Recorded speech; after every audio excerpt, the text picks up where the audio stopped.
మా ఇంట్లో రకరకాల చెట్లు అయితే ఉంటాయి. అందులో వన్ ఆఫ్ ద చెట్టు ఇదనమాట. దీన్ని ఇంగ్లీష్‌లో ట్రాకిస్పర్మమ్ అమ్మీ అంటారు. కామన్ నేమ్స్‌లో అయితే బిషప్స్ వీడ్ అంటారు. ఇక మన తెలుగులో దీన్ని ఏమంటారో మీ అందరికీ తెలిసే ఉంటుంది. దీన్ని వాము చెట్టు అంటారనమాట. సో వాము మనందరికీ తెలిసే ఉంటుంది కదా. నోట్లో పెట్టుకోగానే కారం కారంగా తగులుతుంది చూసుకుంటారు. సో ఆ వామ గింజల్ని క్యారమ్ సీడ్స్ అని అంటాం మనం.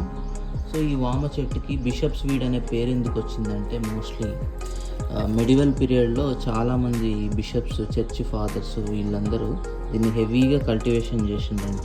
దీనికి మెయిన్ రీజన్, దీనికి మెడిసినల్ యూజెస్ అయితే చాలా ఉన్నాయి.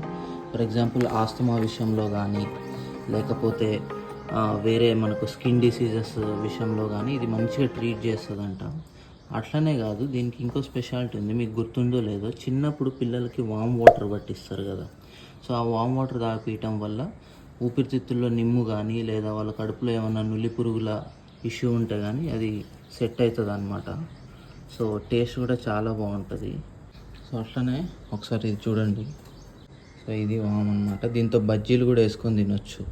మీరు తిన్నారో లేదో మాకు తెలియదు, కానీ నేనైతే తిన్నా. వామాకు బజ్జీలు మస్తు ఉంటాయి.